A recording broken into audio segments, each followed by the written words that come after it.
चतुर्भुजं प्रसन्नवदनं ध्यायेत् सर्वविघ्नोपशान्तये।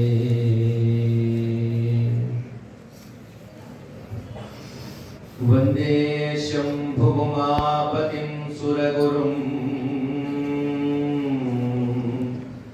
वन्दे जगत्कारणं वन्दे पल्लवभूषणं मृगधरं वन्दे पशूनां पतिं वन्दे सूर्यशशाङ्कवर्णिनयनं वन्दे मुकुन्दप्रियं वन्दे भक्तजनाश्रयं च वरदं वन्दे शिवं शङ्करम्। जयतु जयतु देवो देवकीनन्दनोऽयं जयतु जयतु कृष्णो वृष्णिवंशप्रदीपः जयतु जयतु मेघश्यामलकोमलाङ्गो जयतु जयतु पृथ्वी भरनाशो मुकुन्दः अपदामपहर्तारं दातारं सर्वसम्पदां लोकाभिरामं श्रीरामं भूयो भूयो नमाम्यहम्। मनोजवं मारुततुल्यवेगं जितेन्द्रियं बुद्धिमतां वरिष्ठं वातात्मजं वानरयूथमुख्यं श्रीरामदूतं शिरसा नमामि। यत्र यत्र रघुनाथकीर्तनं तत्र तत्र कृतमस्तकाञ्जलिं बाष्पवारि परिपूर्णलोचनं मारुतिं नमत राक्षसान्तकं मारुतिं नमत राक्षसान्तकम्। ॐ साईश्वराय विद्महे सत्यदेवाय धीमहि तन्नः शम्भः प्रचोदयात्। ॐ शान्तिः शान्तिः शान्तिः।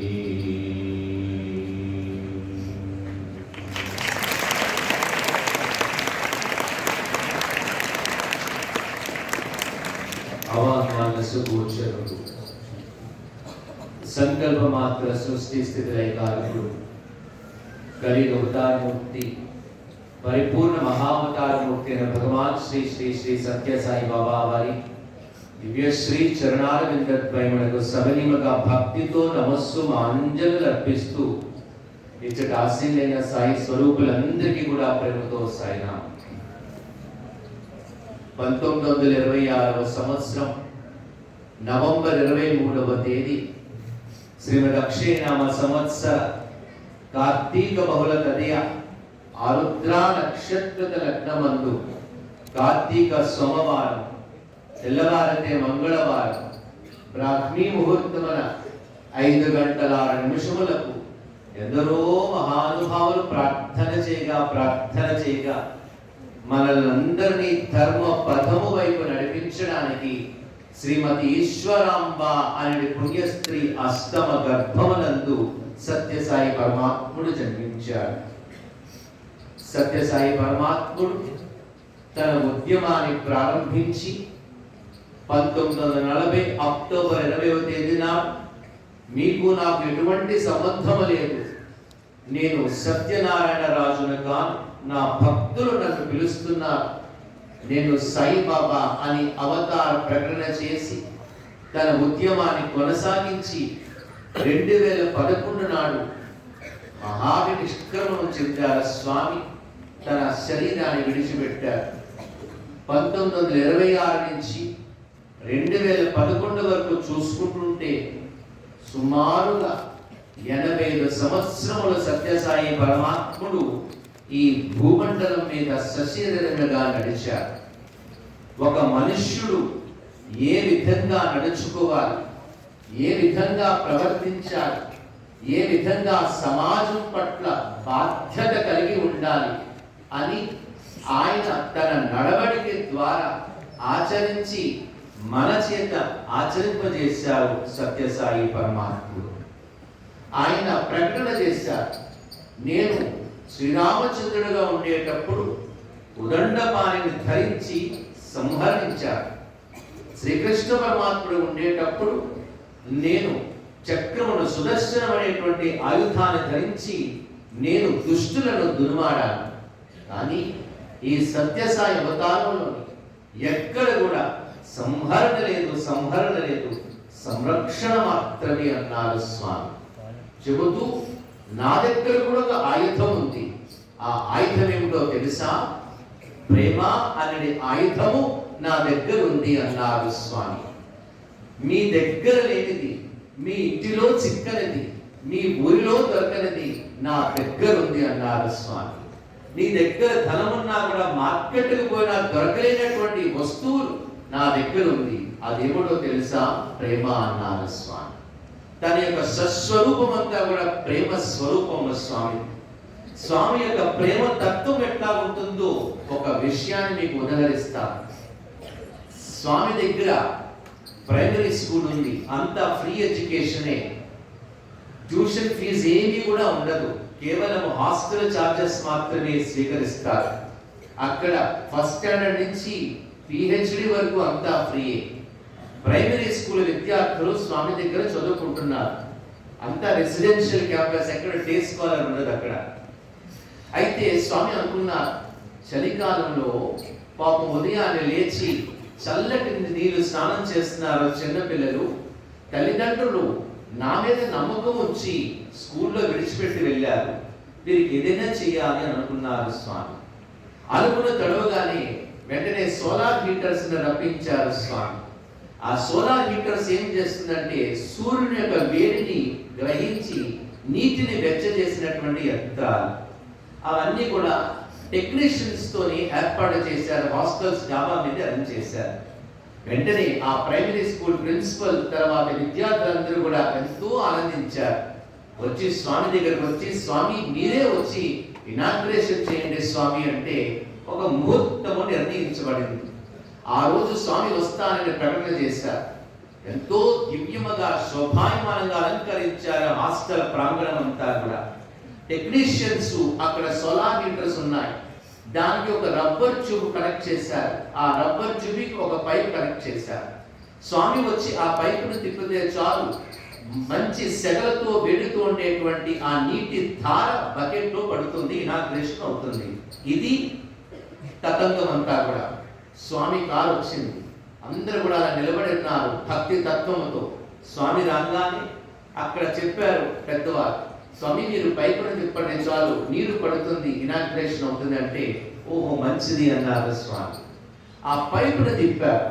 తిప్పేసరికి ఏమిటైందంటే ఆ రబ్బర్ ట్యూబ్ ఊడిపోయి ఆ వేడితోని సెగలతో పొగలతో ఉండేటువంటి ఆ వేడి నీటి ధార స్వామి ముఖం మీద, స్వామి అంగి మీద, స్వామి యొక్క వెంట్రుక మీద, తల మీద పడ్డారు. అందరూ కూడా నిశ్చేష్టులైపోయారు. అందరూ కూడా దిగ్భ్రాంతి చెందారు. అక్కడ సాయి మాతకి మీద వేడి నీళ్లు పడ్డాయి. ఎవరైనా ఒక వ్యక్తి అంటే పరిగెత్తుకొని వెళ్ళి ఏదైనా చూడొచ్చు, కానీ అక్కడ స్వామిని స్పృశించాలంటే ఎట్లా? అందరూ కూడా చాలా బాధపడిపోయి సిగ్గుపడిపోయారు, తలదించుకున్నారు. స్వామి మమ్మల్ని క్షమించండి అనేటువంటి భావనతో స్వామి చూశారు. వాతావరణం అంతా కూడా చాలా వేడెక్కిపోయి ఉంది. అప్పుడు స్వామి పకాలమని గట్టిగా ఒక నవ్వు నవ్వి ఏమిటన్నారంటే, చూశారా మొదటి స్నానం నేనే చేశానన్నమాట అన్నారు సత్యసాయి.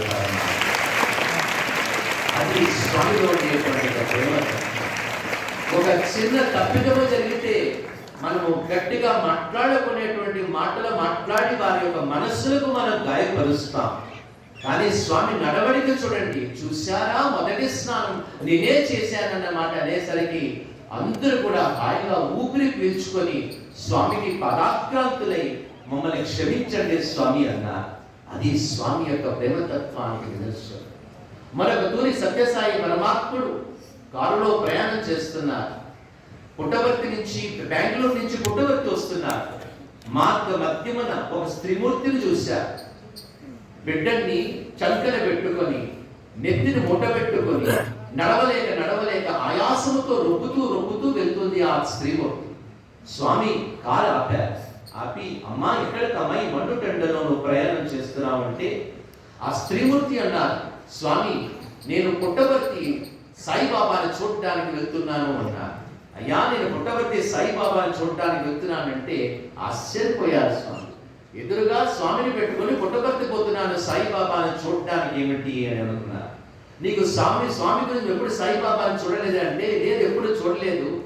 మా గ్రామంలో కొంతమంది చెప్పారు, ఇదిగో వారందరూ కూడా మేము ఆయన దర్శనానికి పుట్టవర్తి వెళ్తున్నాము, ముందుగా వెళ్తున్నారు, వెంబట నేను వెళ్తున్నానంటే, అప్పుడు స్వామి ఆశ్చర్యపోయి ఎంతో ఆనందించి, ఏ పుట్టవర్తి సాయిబాబానైతే మండు టెండర్లోని బిడ్డను చక్కన పెట్టుకొని, నెత్తిని మూట పెట్టుకొని, నడవలేక ఆయాసముతో రొప్పుతూ నడుచుకుంటూ వెళ్తున్నావో ఆ సాయిబాబాను నేనేనమ్మా, దర్శనం చేసుకో అన్నారు స్వామి. వెంటనే దర్శనం చేసుకున్న తర్వాత స్వామి కొంత అమౌంట్ ఆ తల్లికి ఇచ్చి, అమ్మా రాబోతున్నది దీపావళి పండుగమ్మా, ఆ దీపావళి సందర్భముగా నూతన వస్త్రము ధరించి పుట్టపర్తి మరలా రామ్మా నా దర్శనానికి అన్నారు సత్యసాయి పరమాత్ముడు. అది స్వామి యొక్క ప్రేమ. స్వామి యొక్క ప్రేమకు నిదర్శనం ఎట్లా ఉంటుందంటే, స్వామి తన యొక్క స్టూడెంట్స్ తోని చాలా ఎక్కువగా మాట్లాడుతుంటారు స్వామి. అక్కడ ఒక పిల్లవాడు కూర్చున్నారు.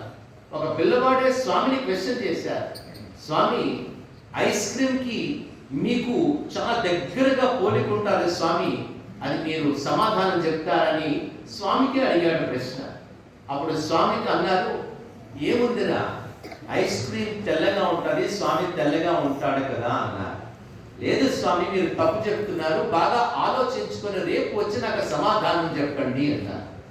మరుసటి దినం మరలా స్వామి దర్శనం వస్తే ఈ అబ్బాయి దగ్గరకు వచ్చి నిలబడ్డారు.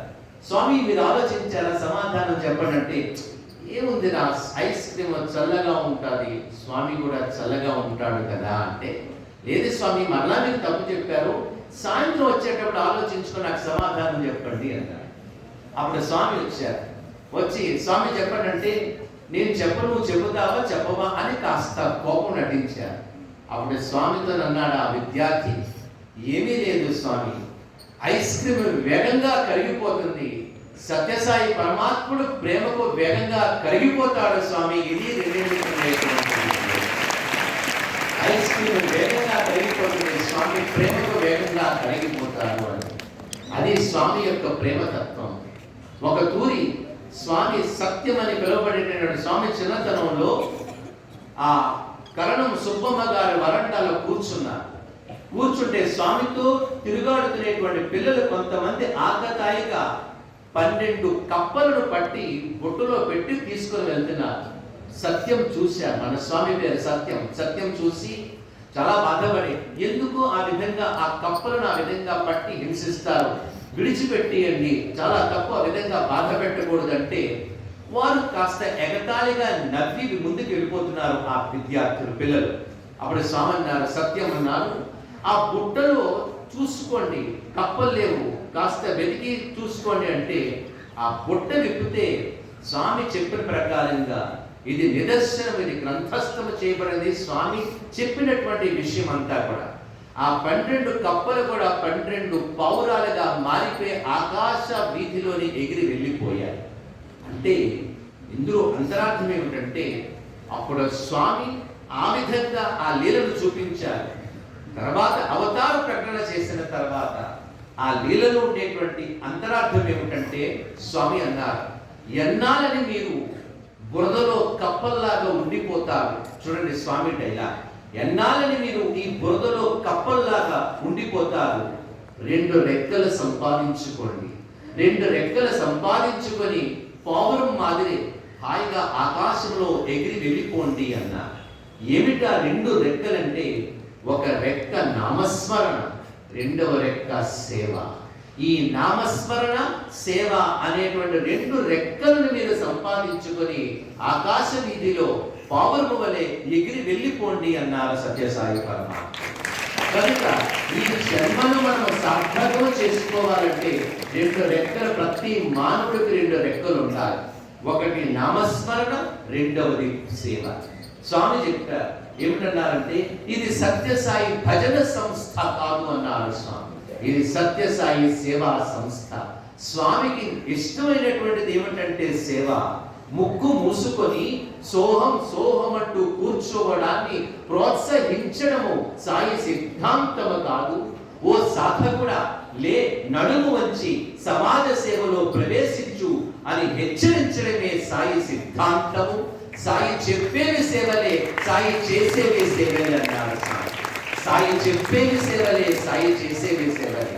అయితే స్వామి దగ్గర సేవ చేసేటప్పుడు ఒక సేవాదల్ ఏ విధంగా ఉండాలి, ఎంత భయభక్తులతో ఉండాలి, ఎంత డిసిప్లిన్ గా ఉండాలి అనేటువంటి విషయం జరిగినటువంటి సంఘటన నేను మీకు ఉదహరిస్తాను.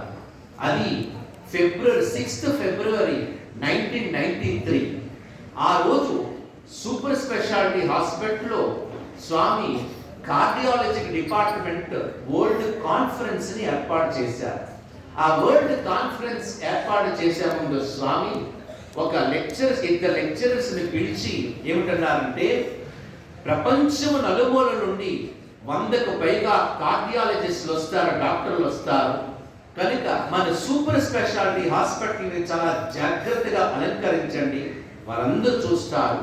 అదిగో అక్కడ డెకరేటివ్ అంబ్రెలాస్ ఉన్నాయి, ఆ అంబ్రెలాస్ తీసుకొని వెళ్ళి చక్కగా ప్లాన్ చేసి మీరు దాన్ని అరేంజ్ చేయండి అంటే, స్వామి తప్పకుండా చేస్తాము స్వామి అని చెప్పి ఆ లెక్చరర్స్ అక్కడ ఉండేటువంటి 15 మంది సేవాదళ సభ్యులను తీసుకొని అక్కడ వ్యాన్ లో ఒక 50-60 డెకరేటివ్ అంబ్రెలాస్ ఎక్కించుకొని సూపర్ స్పెషాలిటీ హాస్పిటల్కి వెళ్ళారు. నిలబడి ఏ విధంగా దీన్ని అలంకరించాలి అని అనుకుంటున్నారు. డాక్టర్స్ అందరూ కూడా వస్తారు కదా, ఇక్కడ ఈ కాంపౌండ్ వాల్ ఉంది, ప్రహరీ గోడ ఉంది, ఇక్కడ ఒక్కొక్క అంబ్రెలా పెడితే చాలా బాగుంటుంది అని చెప్పి నిర్ణయించుకొని సేవాదళ సభ్యులతో ఒక్కొక్క అంబ్రెలా అక్కడక్కడ ఆ 4 వైపులు పెట్టారు. పెట్టిన తర్వాత కొన్ని అంబ్రెలాస్ మిగిలాయి. ఏం చేద్దాం అనుకున్నారు. ఎదురుగా చూస్తే ఆ 3 శిఖరములు ఉంటాయి, గోపురములు. ఆ శిఖరముల మీద పెడితే ఎట్లా ఉంటుంది అనుకున్నారు. అయితే దానికి ఎటువంటి ఆసరా ఉండదు, జాగ్రత్త ఎక్కాలి. పర్లేదు పెడదామని చెప్పి కొంతమంది సేవాదలు ఎక్కుతున్నారు, కొంతమంది కింద నుంచి నెట్టుతున్నారు, కొంతమంది చేతికి అందించారు. అతి కష్టం మీద ఆ గొడుగులు ఆ శిఖరాల మీద పెట్టారు. పెట్టి కిందకి దిగారు. ఈ లోపల స్వామి పుట్టపర్తి నుంచి సూపర్ స్పెషాలిటీ హాస్పిటల్ కార్లో వచ్చారు. అందరు సేవాదళ సభ్యులు, లెక్చరర్స్ అందరూ వచ్చి అక్కడ నిలబడ్డారు. అందరిది ఒకటే తపన, స్వామి అక్కడంతటి కూడా చూసి చాలా బాగా చేశారు బంగారు, స్వామికి నచ్చేటట్లు మీరు ఎంతో గొప్పగా అలంకరించారు బంగారు అని స్వామి ప్రశంసిస్తారేమో. ప్రశంసిస్తే బాగుంటుంది కదా, స్వామి మమ్మల్ని చూసి మెచ్చుకుంటే బాగుంటుంది కదా, మేము చేసినటువంటి ఈ సేవాకారం చూసి చాలా బాగా చేశారు బంగారు, శభాష్ అని అంటే బాగుంటుంది కదా అని చెప్పి వారందరూ అదే భావనతో అక్కడ నిలబడ్డారు. స్వామి దిగి చూసి ఇలా చూశారు. స్వామి అన్నారు, అదిగో ఆ రైట్ సైడ్ ఒక అంబ్రెల్లా వాల్ ఉంది, దాన్ని సరి చేయండి అన్నారు స్వామి. వెంటనే పరిగెత్తుకుని వెళ్ళి అందరూ కూడా ఆ అంబ్రెల్లాని సెట్ చేశారు. మళ్ళా లెఫ్ట్ సైడ్ చూశారు స్వామి. చూసి అదిగో ఒకే కలర్స్ ఉండేటువంటి 2 అంబ్రెల్లాలు పక్క పక్కన ఉన్నాయి, దాన్ని అరేంజ్ చేయండి అన్నారు. అంటే స్వామిని అంత సునిశ్చితంగా పరిశీలన చేస్తారు స్వామి. వెంటనే వెళ్ళండి వెళ్ళండి అని చెప్పి లెక్చర్స్ అందరూ చెప్తే సేవాదలు వెళ్ళి ఇటు నుంచి అటు అటు నుంచి ఇటు మార్చారు. మరలా అప్పుడు శిఖరం వైపు చూశారు. శిఖరం వైపు చూసి అదిగో ఒక అంబ్రెల్లా ఒక పక్క బాలుంది, దాన్ని సరి చేయండి బంగారు అన్నారు. వెంటనే అందరూ పరిగెత్తుకొని వెళ్ళి కొంతమంది ఎక్కారు, కొంతమంది బయలుదేరి నెట్టుతున్నారు. జాగ్రత్తగా వెళ్ళి దాన్ని సెట్ చేసే లోపల స్వామి అన్నారు, ఇది మీరు అరేంజ్ చేయండి, నేను లోపలికి వెళ్ళి వస్తాను, హాస్పిటల్ లోపలికి వెళ్ళి వస్తాను అని చెప్పి లోపలికి వెళ్ళారు. ఈ లోపల అతి కష్టం మీద వెళ్ళి ఆ టోన్స్ మీద ఉండేటువంటి కూడా అరేంజ్ చేసి కిందకి వచ్చారు. అప్పుడు మళ్ళా స్వామి వచ్చిన తర్వాత మళ్ళా అలా నిలబడుతున్నారు. బాగా చేసామని బంగారు అని అంటారేమో, స్వామి మెచ్చుకుంటే బాగుంటుంది కదా, స్వామి మాట్లాడితే బాగుంటుంది కదా, శభాష్ అనేటువంటి ఒక్క పదం స్వామిని చూస్తే బాగుంటుంది కదా అని చెప్పి అదే భావనతో అలా నిలబడ్డారు. స్వామి అంతా చూసి అన్నారు, బంగారు అవన్నీ అంబ్రెలాస్ అన్నీ కూడా తీసి పక్కన పెట్టియండి, పర్వాలేదు అన్నారు.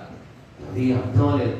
వెంటనే స్వామి చెప్పారు కదా, మొత్తం అంబ్రెలాస్ అన్ని కూడా తీసేశారు, మరలా ఎక్కారు, ఆ శకరం మీద ఉండేటువంటి అంబ్రెలాస్ అన్ని కూడా తీశారు, జాగ్రత్తగా పైలప్ చేశారు, పక్కన ఉంచారు. ఇప్పుడు వాళ్ళు ఎటువంటి ఆలోచన లేదు, స్వామి పొగడాలని లేదు, స్వామి మెచ్చుకోవాలి లేదు, స్వామి ప్రశంసించాలని లేదు, అలా నిలబడ్డారు. అప్పుడు స్వామి చూసి ఒకటే మాట అన్నారు, చాలా సంతోషం సంతోషం సంతోషం అని చెప్పి కారెక్కి వెళ్ళిపోయారు. అంటే ఇక్కడ మనం తెలుసుకోవాల్సింది ఏంటంటే, స్వామి ఏం చెప్పారు, అంబ్రెలాసు పెట్టమన్నారు, పెట్టారు, సరి చేయమన్నారు, సరి చేసేశారు, తీసేయమన్నారు, తీసేశారు, అంతే. అంటే స్వామి ఏది చెప్పితే అది చేయడమే, అంతే తప్ప మధ్యలో దూరిపోయి స్వామికి మనం ఎప్పుడు కూడా ఇన్స్ట్రక్షన్స్ ఇవ్వకూడదు. ఇలా చేస్తే బాగుంటుంది, అలా చేస్తే బాగుంటుంది అనకూడదు. పెట్టమన్నారు, పెట్టారు, సరి చేయమన్నారు, సరి చేశారు, తీసేయమన్నారు, తీసేశారు. అందుకే స్వామికి నచ్చింది సంతోషం సంతోషం సంతోషం అని చెప్పి వెళ్ళిపోయారు. అంటే ఇక్కడ మనం తెలుసుకోవాల్సింది ఏంటంటే, భగవంతుడు ఏది చెబితే దాని ప్రకారంగా మనం నడుచుకోవాలి. సేవాదళ సభ్యుడికి ఉండవలసినటువంటి మొట్టమొదటి యొక్క క్వాలిఫికేషన్ ఏమిటంటే, పుట్టపర్తి 15 రోజులు పోయి సేవ చేయడానికి వెళ్తే వారు ఏ సేవ ఇస్తే మనం ఆ సేవ చేయాలి, ఇచ్చినటువంటి సేవ చేయాలి తప్ప మనకి నచ్చినటువంటి మనల్ని మెచ్చినటువంటి సేవ అక్కడ పనికిరాదు. వారు ఏ సేవ ఇస్తే ఆ సేవ చేయవలసిందే. ఇది స్వామి మనకి అందించినటువంటిది. ఎందుకు మనం సేవ చేయాలి? ప్రతి వారికి కూడా ఒక అకౌంట్ ఉంటారు, ప్రతి వారిలో కూడా ఒక స్పిరిచువల్ బ్యాంక్ ఉంటారు. ఆ అకౌంట్ని మనం పెంపొందించుకోవాలి. ఆ అకౌంట్ కానీ లేకపోతే భగవంతుడు కూడా తిరిగి మనకి ఇవ్వడము సాధ్యపడదు అనేటువంటి విషయం మనం తెలుసుకోవాలి. మనలోని బ్యాంక్ బ్యాలెన్స్ ఉంటేనే మనము మనకి భగవంతుడు ఏదైనా ఇవ్వడానికి సాధ్యపడతారు. ఆ అకౌంట్ అకౌంట్ అకౌంట్ చాలా జాగ్రత్తగా ఎప్పటికప్పుడు మనము దాని బ్యాలెన్స్ పెంచుకోవాలి. అప్పుడు ఆ తమిళనాడు స్టేట్ ప్రెసిడెంట్ అయినటువంటి టీజీ కృష్ణమూర్తి గారు స్వామి అచంచలమైన భక్తి విశ్వాసాలు కలిగినటువంటి వారు. ఆయన ఒక తూరి పుట్టపర్తి వద్దామని చెప్పి మెడ్రాస్ నుంచి బయలుదేరి కారులో వస్తుంటుంటే చిక్బలాపూర్ అనేటువంటి దగ్గర ఘోరమైనటువంటి యాక్సిడెంట్ అయింది. యాక్సిడెంట్ అయితే ఆయనకి కాలర్ బోన్ అంతా కూడా ఫ్రాక్చర్ అయిపోయింది. వెంటనే హాస్పిటల్లోని జాయిన్ చేసేశారు. ఎప్పుడైతే అక్కడ ఆయనకి యాక్సిడెంట్ అయిందో, ఇక్కడ స్వామి వరండాలో అక్కడ ఉండేటువంటి భక్తులతో అన్నారు, కృష్ణమూర్తి కారుకి కాస్త ఇబ్బంది కలిగింది అన్నారు. అంటే కాస్త ఇబ్బంది కాదు, చాలా పెను ప్రమాదం కలిగింది. అయితే ఆయన హాస్పిటల్లో చేర్చిన తర్వాత మరలా పూర్వస్థితికి వచ్చిన తర్వాత స్వామికి థ్యాంక్స్ చెప్పుకుందామని చెప్పి పుట్టపర్తి వస్తే స్వామి ఆయనకు ఇంటర్వ్యూ ఇచ్చారు. స్వామితో చెప్తున్నారు, స్వామి ఆ రోజు మీరు నన్ను రక్షించారు స్వామి, మీరు నన్ను రక్షించకపోతే నేను ఈ రోజు మీ ముందుకు నిలబడలేను స్వామి, లేకపోతే పెద్ద యాక్సిడెంట్ నుంచి నన్ను తప్పించారు స్వామి అంటే స్వామి ఒకటే ఒక మాట అన్నారు, లేదు నేను నిన్ను రక్షించలేదు అన్నారు స్వామి. నేను నిన్ను రక్షించలేదంటే స్వామి మరి మీరు రక్షించకపోతే ఎవరు రక్షించారంటే, నువ్వు పడిపోయినప్పుడు ఏమిటి నువ్వు అన్నావంటే సాయిరామ్ అన్నాను. ఆ సాయిరామ్ అనేటువంటి యొక్క పిలుపు నాకు చేరింది. వెంటనే నేను నీ అకౌంట్ తిరగేశాను అన్నారు స్వామి. నీ యొక్క అకౌంట్ ఒకసారి నీ యొక్క పాస్బుక్ నేను తిరగేశాను, అందులో ఏమైనా అకౌంట్ ఉందా, అందులో ఏమైనా డిజిట్స్ ఉన్నాయా అని నేను చూశాను. చూస్తే అకౌంట్ పరిపూర్ణంగా మంచి అనేటువంటి బ్యాలెన్స్ అనూహ్యముగా చాలా రాశీభూతమై ఉంది, ఎంత ఎక్కువగా ఉంది. ఎందుకో తెలుసా? స్వామి ఎక్స్ప్లెయిన్ చేస్తున్నారు కృష్ణమూర్తి గారు, అప్పుడు స్టేట్ ప్రెసిడెంట్. ఎందుకో తెలుసా? నువ్వు స్టేట్ ప్రెసిడెంట్ ఉండేటప్పుడు ఎన్నో బ్రహ్మాండమైనటువంటి సత్కార్యక్రమాలన్నీ కూడా నువ్వు చేసుకుంటూ వస్తే అందరూ కూడా కృష్ణమూర్తి నువ్వు చాలా బాగా చేశావు, కృష్ణమూర్తి నువ్వు చాలా బాగా చేశావంటే నువ్వు ఒకటే అనేవాడి. చూడండి, స్వామికి ప్రతి విషయం కూడా తెలుసు. ఆయన ఓమ్ని ప్రెసెంట్ ఓమ్ని పోటెంట్ అనే నిదర్శనం. నువ్వు ఒకటే అనేవాడివి, లేదు నేను చేయలేదు, స్వామి చేశారు, స్వామికి అనుగ్రహంతో ఇది జరిగింది, అంతా స్వామి యొక్క సంకల్పమే. స్వామి చేశారు, స్వామి చేశారు, స్వామి చేయించారు అని ఎప్పుడైతే నువ్వు అనుకున్నప్పుడల్లా కూడా నీ అకౌంట్ లో నీ డిజిట్స్ మారిపోతుండేవి, పెరిగిపోతుండేవి. ఆ అకౌంట్ ఉండేటువంటి మంచి అనేటువంటి దానిలోని ఆ బ్యాలెన్స్ లో కొంత నేను అక్కడ ట్రాన్స్ఫర్ చేశాను. ఆ మంచి నిన్ను రక్షించింది, నేను రక్షించలేదు అన్నాడు సత్యసాయి. అంటే భగవంతుడి నుంచి పెను ప్రమాదంలో మనం ఏదైనా మనము కాపాడాలంటే, తప్పించబడాలంటే, భగవంతుడికి ఇవ్వడానికి సాధ్యపడాలంటే మనం ఎప్పటికప్పుడు కూడా మన బ్యాలెన్స్ పెంచుకుంటూ వెళ్ళాలి. దీనికి నిదర్శనంగా ఒక భాగవతములో జరిగినటువంటి ఒక సంఘటన చెబుతాను.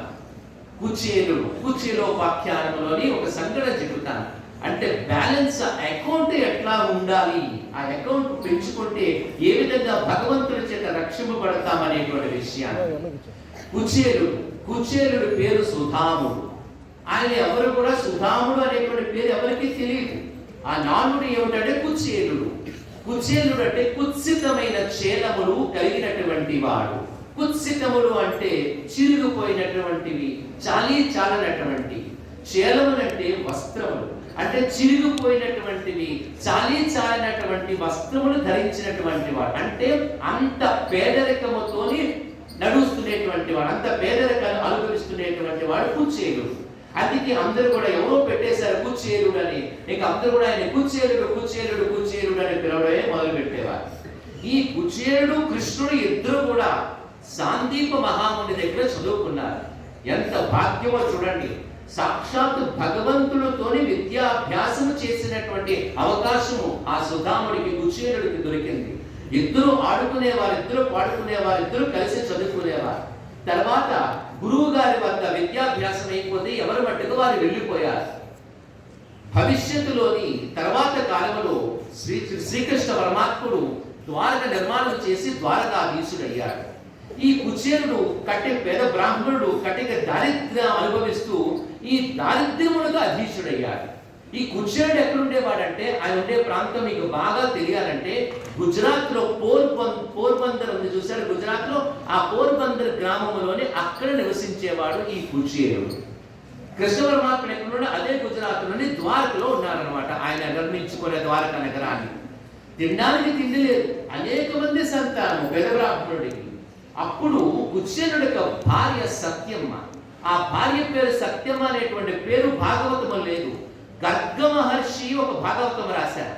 గర్గ మహర్షి ఎవరంటే, ఎవరైతే కృష్ణుడికి కృష్ణ అని పేరు పెట్టారో ఆ మహర్షి పేరు గర్గుడు. ఆ గర్గ మహర్షి ఒక భాగవతం రాశారు, అదే గర్గ భాగవతం. ఆ గర్గ భాగవతంలోని కుచేలుడి యొక్క భార్య పేరు ప్రకటింపబడింది, సత్యమ్మ. ఆ సత్యమ్మ ఏమిటన్నారంటే, మీరు అనేక మార్లు అన్నారు కదా, నేను కృష్ణుడు ఇద్దరు కూడా క్లాస్మేట్స్, ఇద్దరు కూడా చదువుకున్నా అని. ఆయన ద్వారకాధీశుడు అయ్యాడు, వెళ్ళొచ్చు కదా, వెళ్ళి అడగొచ్చు కదా, అడిగితే మనకి ఏమైనా ఇస్తారు కదా, మన దారిద్ర్యం పోతుంది కదా. ఎవరెవరో కృష్ణుడితో ఎటువంటి యొక్క సన్నిహిత బాంధవ్యం లేనటువంటి వారి, పరిచయం లేనటువంటి వెళ్ళి ఆయన దర్శనం చేసుకొని ధనాన్ని తీసుకొని వచ్చి హాయిగా సుఖ సంతోషాలతో తొలుతూగుతున్నారు కదా, మీ ఫ్రెండే కదా, ఒక తూరి వెళ్ళొచ్చు కదా అంటే, అప్పుడు కుచేలుడు అన్నాడు, నేను వేదము నేర్చుకున్నాను, అటువంటిది నేను వెళ్ళి ఎట్లాగా నేను అర్థిస్తాను, చేయి చాపి నాకు ఇవ్వని నేను ఎట్లా అడుగుతాను చెప్పు అంటే, అప్పుడు ఆ భార్య అన్నది, పోనీ చేయి చాపి అడగొద్దు, వెళ్ళండి. ఒకసారి వెళ్తే సూర్య కిరణాలు ఏ విధంగా అయితే పడితే మొత్తము ఆ చీకటంతా కూడా పటాపంచలు అయిపోతుందో, అదే విధంగా ఆ కృష్ణ పరమాత్ముని యొక్క దర్శనము, ఆ కంటి చూపు మీ మీద పడితే మన యొక్క దారిద్ర్యం తొలగిపోతుంది, ఒక దూరి వెళ్ళండి అన్నారు. అంటే కృష్ణ పరమాత్ముడితో చదువుకునేటువంటి ఆ కుచేలుడికి స్వామి అంటే ఏమిటో, ఆ తత్వం ఏమిటో అర్థం లేదు. కానీ భార్యకి తెలుసు కృష్ణ పరమాత్ముడి యొక్క తత్వము, ఆ యొక్క నిదర్శనము భగవత్ తత్వం ఏమిటో భార్యకి తెలుసు. వెళ్ళి పంపించింది, వెళ్ళండి. అయితే వెళ్ళేటప్పుడు ఏదో ఒకటి తీసుకుని వెళ్ళాలి. బ్రాహ్మణుడు ఏమీ కూడా లేవు. అప్పుడు వెతికితే ముత్తుకుపోయినటువంటి, అంటే బాగా పాడుబడి, అంటే అనేక రోజులు నిల్వ చేయబడినటువంటి అటుకులను దొరికాయి. ఆ అటుకులు వస్త్రములో కట్టడానికి సరైనటువంటి వస్త్రము కూడా లేదు.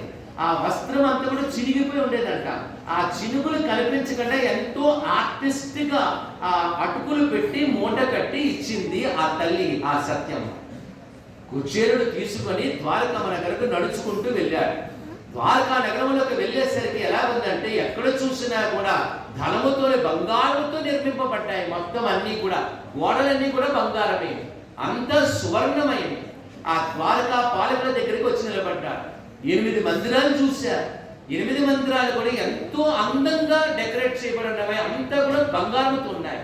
అక్కడ ఉండేటువంటి ద్వారపాలకుల దగ్గర నిలబడి, కృష్ణుడు ఈ 8 మందిరాల్లో ఎక్కడ ఉంటాడో మీరు నాకు కాస్త చెబుతారంటే, ఆ ద్వారపాలకుల ఆన్సర్ చూడండి ఏంటన్నారంటే, మీరు ఏ మందిరంలోకి ప్రవేశిస్తే ఆ మందిరంలోనే కృష్ణుడు ఉంటాడు అన్నారు. చూసారా? మీరు ఏ మందిరంలోకి వెళ్తే ఆ మందిరంలోనే మీకు కృష్ణ పరమాత్ముడు దొరుకుతాడు అన్నారు. అంటే ఆ కృష్ణతత్వాన్ని వారు కూడా తెలుసుకున్నారు. ఒక తూరి నారదుడు సత్యభామ ఇంటికి, రుక్మిణి ఇంటికి వెళ్తే రుక్మిణి ఇంట్లో కృష్ణుడు ఉన్నాడు. వెంటనే ఏదో ఒక తగు పెడదాం కృష్ణుడికి, భార్యలకి అని చెప్పి సత్యభామ దగ్గరికి వెళ్ళి కంప్లైంట్ చేద్దాం. సత్యభామ కృష్ణుడు అదిగో రుక్మిణి దగ్గర ఉన్నాడు, నీ దగ్గర లేదు అని కంప్లైంట్ చేద్దాం. వెళ్ళి ఆ సత్యభామ ఉండేటువంటి మందిరంకి వెళ్ళి డోర్ నాక్ చేస్తే ఆ తలుపు తీయగానే ఆ సత్యభామ పక్కనే కృష్ణుడి యొక్క దర్శనం దొరికింది నారదుడికి. వెంటనే ఇంకో భార్యకి వెళ్ళి కంప్లైంట్ చేద్దామని ఇంకొక భార్య దగ్గరికి వెళ్తే అలాగా 8 యనమండుగుల దగ్గర వెళ్తే ఎవరి దగ్గర తెలిసినా వారి పక్కన కృష్ణ పరమాత్ముడు ఉన్నాడు. అప్పుడు అర్థం చేసుకున్నారు. ఆ విధంగా మీరు ఏ మందిరంలోకి వెళ్తే ఆ మందిరంలో కృష్ణుడు అంటే, నేను బ్రాహ్మణుని పేదవాళ్ళని చెప్పి మీరు నాకు హాస్యం చేస్తున్నారా, సరిగ్గా చెప్పండి అంటే, లేదు, మీరు ఏ మందిరంలోకి వెళ్తే ఆ మందిరంలో ఉంటారు, అసలు మీరు ఎందుకు వచ్చారు అంటే ఎంత పరమ గౌరవంతో వారు మాట్లాడారో చూడండి. అది మనం తెలుసుకోవాలి. అంటే భగవంతుడి యొక్క పర్యవేక్షణ ఉంటే అక్కడ ఉండేటువంటి వారి సేవకులు కూడా ఎంత భక్తి తత్వం కలిగి ఉంటారో చూడండి. వారు చూసి హేళన చేయలేదు, బయటకు నెట్టేసేలేదు. చెప్పండి స్వామి మీరు ఎందుకు వచ్చారంటే, అప్పుడు చెప్తున్నాడు కృష్ణుడు, అప్పుడు చెప్తున్నాడు కుచేలుడు, నేను కృష్ణుడు ఇద్దరు కూడా చదువుకున్న క్లాస్మేట్స్, ఒకసారి కృష్ణుడిని దర్శించుకుందామని వచ్చాము, నా పేరు సుధాముడు, కుచేలుడు అని కూడా పిలుస్తారు, కాస్త చెప్పండి అంటే, ఉండండి మీరు ఇక్కడ ఉండండి నేను కబుర్లు చెబుతా అని చెప్పి పరిగెత్తుకొని వెళ్ళి ఆ కృష్ణ పరమాత్ముడికి చెప్పారు, మీతో చదువుకునేటువంటి మీ సహ విద్యార్థి అంట సుధాముడు అంట, ఆయన కుచేలుని కూడా పిలుస్తారంట, ఆయన వచ్చాడు మీ గురించి మీ దర్శనార్థం అంటే. అది వినగానే వెంటనే కృష్ణుడు పరిగెత్తుకొని వచ్చి ఆ యొక్క కుచేలను చూసి సుధాముడు చూసి, కుచేలా ఎన్ని సంవత్సరాలైంది, ఇప్పుడా వస్తావు నన్ను చూడడానికని ఆ చేయి పట్టుకొని గబగబని ఈడ్చుకుంటూ వెళ్ళిపోయాడు కృష్ణ పరమాత్ముడు. ఎక్కడ తీసుకొని వెళ్ళారు, ఎక్కడైతే స్వామి వారు పడుకుంటారో ఆ బెడ్రూమ్ లో తీసుకొని వెళ్ళి స్వామి శయనించినటువంటి ఆ శయాగారం మీద బెడ్ మీద కూర్చోబెట్టారు. చూడండి, కేవలము మన ఆంతరింగికులు మాత్రమే మన బెడ్రూమ్లోకి ఆహ్వానిస్తాం, మిగిలినటువంటి వారు డ్రాయింగ్ రూమ్ లో అక్కడ చూపి పంపించేస్తాం అంతే, హాల్లో కూర్చోబెట్టి. కానీ ఎక్కడైతే సాక్షాత్తు భగవంతుడు పవలిస్తాడో దాని మీద కూర్చుండబెట్టారు. వెంటనే అష్టమహిషులు యనమండుగురు కూడా వచ్చారు. కాళ్ళను తీసి పల్లెములు పెట్టి కృష్ణ పరమాత్ముడు ఆ కాళ్ళను కడిగాడు. అంటే స్నేహితుల మధ్య ఉండేటువంటి బంధం ఎట్లా ఉంటుందో నిరూపించింది ఈ కిచోలోపాఖ్యానం. ఆ నీరు స్వామి తన తల మీద జల్లుకొని ఆ అష్టమహిషులు యనమండుగుల తల మీద కూడా జల్లి, ఇన్ని రోజులైందా, ఇన్ని సంవత్సరాలైందా, ఇప్పుడా నీ గుర్తొచ్చాడు నీ బాల్య స్నేహితుడు కృష్ణుడు, ఇప్పుడా వస్తావు, ఎప్పుడో రావాల్సింది కదా అని చెప్పి ఒకసారి ఆలోచించారు స్వామి. ఏమిటి ఎప్పుడు రాలేనటువంటి ఈ కుచేలుడు సుధాముడు ఇప్పుడు ఎందుకు వచ్చారని దివ్య దృష్టిలో చూస్తే, ఓహో భార్య సత్యమ పంపించింది నన్ను దర్శనం చేసుకోమని, కటిక దారిద్ర్యంతో ఉన్నాడు, ఇది ఏదైనా ఇవ్వాలి వీడికి అని అనుకున్నారు కృష్ణుడు. అనుకొని వెంటనే కుచేలుడు అకౌంట్ తిరిగేస్తే అందులో ఎక్కడ ఒక డిజిట్ కూడా లేదు, ఒకటే డిజిట్ ఉంది, జీరో బ్యాలెన్స్. అప్పుడు కృష్ణుడు బాధపడిపోతున్నాడు, అయ్యో ఎక్కడ బ్యాలెన్స్ లేదు కదా, బ్యాలెన్స్ లేనప్పుడు నేను ఇవ్వగలుగుతాను, ఇది ఒక డివైన్ లా, డివైన్ రూల్ కదా, బ్యాలెన్స్ ఉంటే కదా నేను ఇవ్వగలను, ఏమి కూడా బ్యాలెన్స్ లేదు, నల్లిఫై అయిపోయింది, ఎటువంటి సత్కర్మ ఏమీ కూడా లేదు, మరి నేను ఏమి ఇవ్వకపోతే తిరిగి వెళ్తే అడుగుతాది సత్యమా, వట్టి చేతులతో వచ్చారేమి అడుగుతాది ఎలా అని విపరీతంగా సందిగ్ధంలో పడి చాలా బాధపడిపోతున్నారు. అక్కడ ఎదురుగా ఎవరున్నారు, రుక్మము అంటే బంగారము, రుక్మము అంటే బంగారము, రుక్మిణి ఉంది అంటే బంగారమునికి అధిష్టాన దేవత అయినటువంటి సాక్షాత్ మహాలక్ష్మీదేవి అక్కడ ఉంది. కానీ ఇవ్వడానికి ఇక్కడ ఏమీ లేదు, ఎలా అనుకున్నాం. అప్పుడు ఆలోచించారు కృష్ణ పరమాత్ముడు. నాకు తినడానికి ఏదైనా తీసుకొని వచ్చావా అని అడిగితే అప్పుడు గుర్తొచ్చింది కుచేలుడికి. సిగ్గుపడిపోతున్నాడు ఇవ్వడానికి. అది ఊతుకుపోయినటువంటి అటుకులు, పర్వాలేదు ఇవ్వు అని చెప్పి అలాగ మోటు విప్పగానే కృష్ణ పరమాత్ముడే ఒక గుప్పెడు తీసుకొని నోట్లో వేసుకొని నమిలేస్తున్నారు. ఇది రుక్మిణీదేవి చూసిన తర్వాత మరలా రెండో గుప్పెడు తీసుకొని మళ్ళీ నోట్లో వేసుకున్న తర్వాత మూడో గుప్పెడు తీసుకొని వేసేసరికి రుక్మిణీదేవి వెంటనే చేయబట్టి, నాథా చూడండి, ఇప్పటికే మనము చాలా ఇచ్చేసాము మీ యొక్క ఫ్రెండ్ సుధాముడికి, ఇంకా మూడోది వద్దులేండి అన్నారు రుక్మిణి. అంటే అక్కడ ఏమి జరుగుతుంది? ఎప్పుడైతే కృష్ణ పరమాత్ముడు నోటిలోని తను తెచ్చినటువంటి అటుకుల ప్రసాదం తీసుకున్నారో బ్యాంకు బ్యాలెన్స్ పెరిగిపోయింది. అక్కడ అనూహ్యముగా వారి యొక్క స్థితిగతులు మారిపోయి అక్కడ బంగారంతో కూడినటువంటి మేడలన్నీ కూడా అక్కడ వచ్చేస్తున్నాయి అనమాట. ఆ వాళ్ళు ఉండేటువంటి గ్రామంలో అంటే బ్యాంక్ బ్యాలెన్స్ పెరిగిపోయి సమస్త ఐశ్వర్యవంతంగా వచ్చేసాయి. ఇంకా మూడోది తింటే ఇంకా విపరీతమైన ఐశ్వర్యం వస్తుంది. అంటే ఆపేసింది తల్లి. ఎందుకు చేతనంటే ఒకటే, మనం అందరం మీరైనా నేనైనా ఒకటే గుర్తుపెట్టుకోవాలి. స్వామి చెప్పారు ఏంటంటే, ధనము ఎక్కువ ఉన్నా కూడా నిద్ర పట్టదు, ధనము తక్కువ ఉన్నా కూడా నిద్ర పట్టదు. ఎందుకంటే ధనం ఎక్కువ ఉంటే ఎవడొచ్చి వెతికెళ్ళిపోతాడు, ఎప్పుడు ఇన్కమ్ ట్యాక్స్ రైటింగ్ వస్తుంది, ఎవడొచ్చి పట్టుకెళ్ళిపోతాడా అని నిద్ర పట్టదు. ధనము తక్కువ ఉంటే రేపెలాగా అని నిద్ర పట్టదు.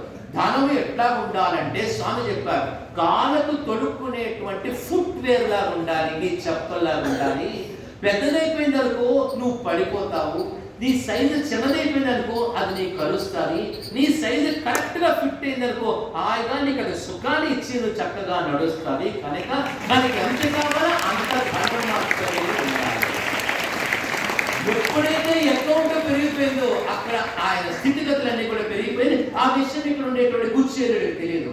అప్పుడు చెప్తారు, మిత్రమా ఈ రాత్రి ఉండిపోవచ్చు కదా, నాకు ఇంకా దీవి తీరలేదు, ఈ రాత్రి అంతా కూడా మనందరూ అది ఇద్దరు కూడా కలిసి మనం హాయిగా సంగతులు చెప్పుకుందాం, కబుర్లు చెప్పుకుందాం అని చెప్పి షడ్రసోపేతమైన భోజనములు పెట్టి ఆ రాత్రంతా కూడా కబుర్లు చెప్పుకొని రాత్రంతా గడిపారు కృష్ణ పరమాత్ముడు కుచేలుడు. నెక్స్ట్ డే కుచేలుడికి చాలా ఎంబ్రాసింగ్ గా ఉంది. అయ్యో నేను ఇంత పేదవాడిని, ఆ చూపించినటువంటి ఆ కృపా వర్షానికి ఆయన కరిగిపోయి ఏం మాట్లాడాలో తెలియకుండా, కృష్ణ ఇంకా నేను వెళ్ళొస్తాను కృష్ణ అంటే, అప్పుడే వెళ్ళిపోతావా, కాస్త 2 రోజులు ఉండొచ్చు కదా అంటే, లేదు నన్ను పంపించు కృష్ణ అంటే, సరేలే అని చెప్పి ఆ కృష్ణ పరమాత్ముడు స్వయంగా ఆ ఎంట్రన్స్ డోర్ దగ్గరకు వచ్చి సగనింపాడు. అప్పుడు కుచేలుడు నడుచుకుంటూ వెళ్తూ, ఆహా కృష్ణుడు ఎంత ప్రేమను చూపించాడు నిజంగా అని అనుకుంటూ అప్పుడు గుర్తొచ్చింది, అయ్యో కృష్ణుడు నాకేమి ఇవ్వలేదే, నేనేమి అడగలేదే, ఆయన నాకేమి ఇవ్వలేదే అని అనుకున్నాడు. కానీ అనూహ్యంగా ఇచ్చేటటువంటి విషయం కుచేలుడికి తెలియదు. కుచేలుడు ఒక గ్రామంలోకి వెళ్ళేసరికి ఇల్లు కనిపించలేదు, వెతికేస్తున్నాడు ఇల్లు ఏమిటని. ఆ స్త్రీమూర్తి ఒక భార్య పట్టు పీతాంబరాలతోని నగలతోని పిల్లలన్నీ కూడా చక్కలిందుకు వస్తుంటే పోల్చుకోలేకపోతే ఏమంటే, ఇదిగో నేను నీ భార్యల సత్యము, నువ్వన్నీ కూడా మీరు వెళ్ళారు కదా కృష్ణ పరమాత్ముడు అనుగ్రహంతో ఇవన్నీ కూడా నాకు లభించాయంటే అప్పుడు అని చెప్పి అంటే ఈ రంగం అంతా కూడా ఇప్పుడు నేను చెప్పినటువంటి ఇదంతా కూడా స్టోరీ బ్రీఫ్ గా సత్య సాయి పరమాత్ముడు చెప్పాడు. దీని వెనకాతలు ఉండేటువంటి ఫ్లాష్ బ్యాక్ ని షిరిడి సాయి సచ్చరిత్రలో మీకు దొరుకుతుంది. షిరిడి సాయిబాబా వారు చెప్పారు. అంటే ఫ్లాష్ బ్యాక్ షిరిడి సాయిబాబా వారు చెప్పారు, ఈ ప్రజెంట్ అంతా కూడా సత్య సాయి పరమాత్ముడు చెప్పారు. చూడండి ఎంత దీనికి కోరిలేట్ చేస్తాం. షిరిడి సాయిబాబా చెప్పారు ఏమిటంటే, కుచేలుడు కృష్ణుడు ఇద్దరు కూడా సాందీప మహాముని దగ్గర విద్యను అభ్యసిస్తునేటప్పుడు వంటికి సంబంధించిన కట్టెపుల్లలు అయిపోతే గురువు గారు కృష్ణుడిని కుచేలుని సుధాముని పంపించారు, వెళ్ళి అడవికి పోయి కట్టెలు తీసుకొని రండి.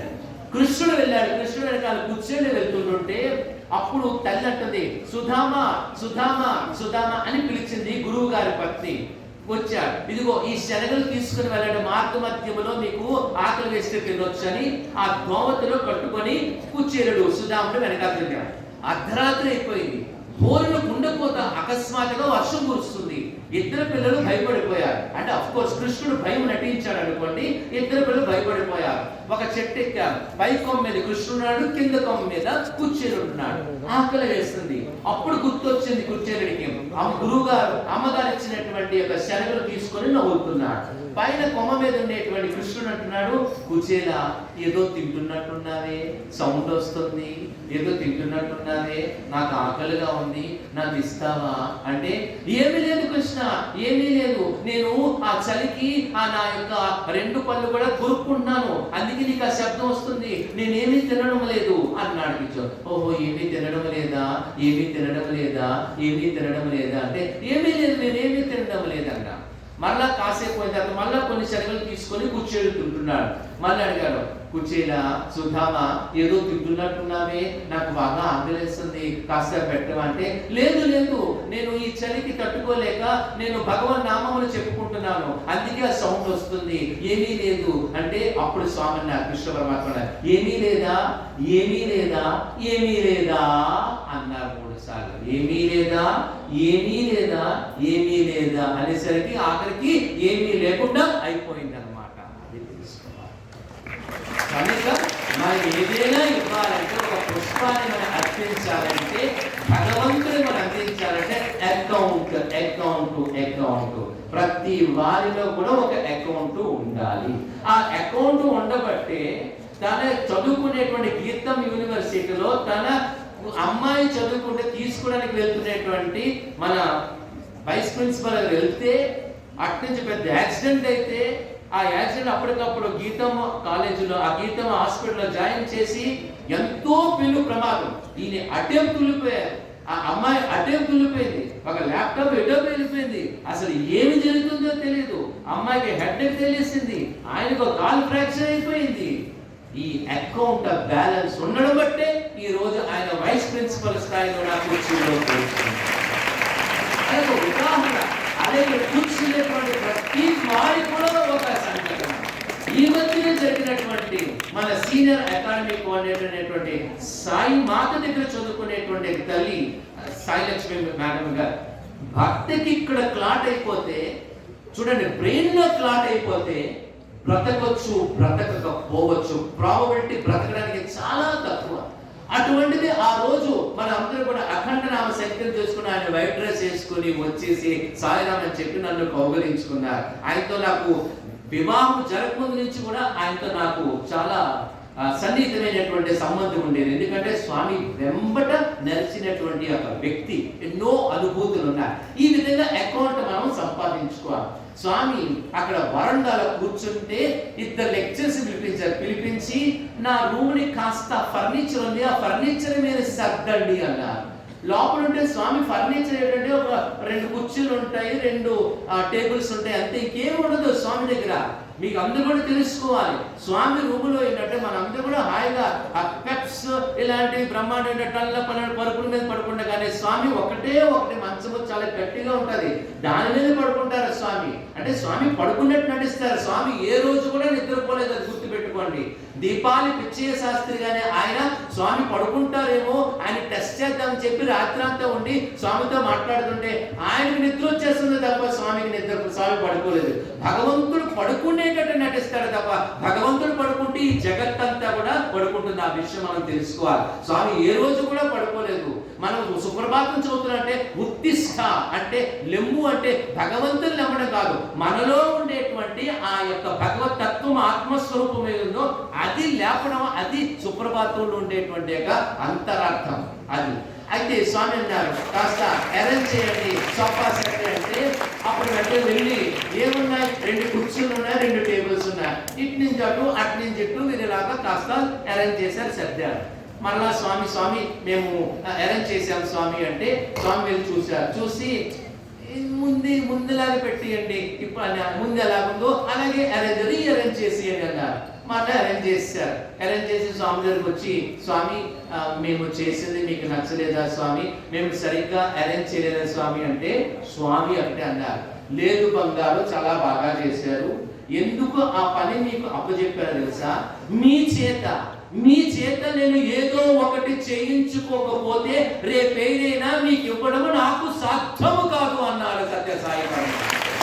ఇది ప్రతి వారు కూడా అండర్లైన్ చేసుకోవాలి.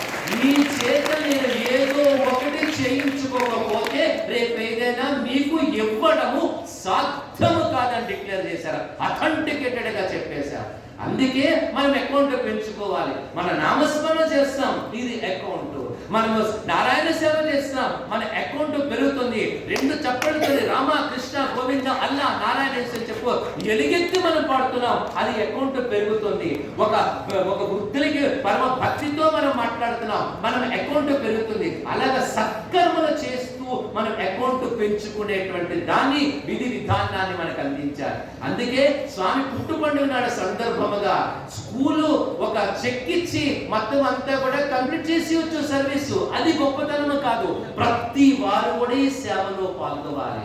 ఈ సేవ అనే కూడా మహాయజ్ఞంలో ప్రతి వారు కూడా ఒక సమిధిగా మారాలి.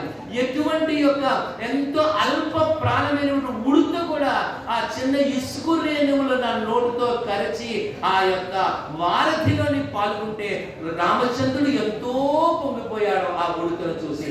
ఆ విధంగా అటువంటిది చంద్రుడితో నూలిపోగలాగా మనం అందరూ ఈ సేవా మహాయజ్ఞంలో మనం పాల్గొనేటట్లు భగవంతుడు ఎందుకు చేశాడంటే మనము తరించడానికి. వివేకానంద స్వామి వస్త్రం ఇస్తే ఎదుటివాడు నమస్కారం చేస్తే మీరు నమస్కారం చేయకండి, నేను మీకు నమస్కారం చేయాలి. ఎందుకో తెలుసా? మీకు సేవ చేసుకునే భాగ్యం మీరు నాకు అందించారు, లేకపోతే నాకు ఎట్లాగా అవకాశం దొరుకుతుంది అన్నాడు స్వామి వివేకానందుడు. ఆ విధంగా ఆ సేవ చేసుకునేటువంటి విధి విధానంగా నామస్మరణ సేవ రెండు లేకపోతే మనం జన్మ ఏ విధంగా కోల్పోతామో అనేటువంటి విషయాన్ని చెప్పి ఆఖరిగా చెప్పి నేను ముగిస్తాను. ఈ ఇన్సిడెంట్ తెలియాలి.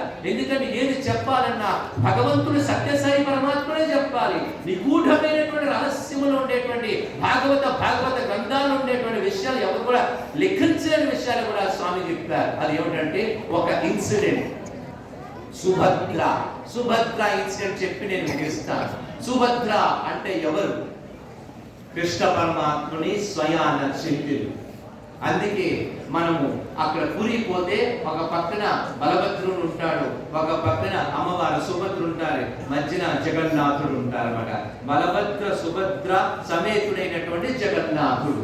అన్నగారు బలరాముడు, చెల్లెలు ఒకే ఒక చెల్లెలు సుభద్ర శ్రీకృష్ణ పరమాత్ముని యొక్క చెల్లెలు, మహా సౌందర్యవతి, రాజకుమార్తె, ఐశ్వర్యములో తొలతూగుతున్నటువంటి ఒక సుభద్ర. ఇది చూడండి, ఇన్సిడెంట్ సత్యసాయి పరమాత్ముడు చెప్పింది.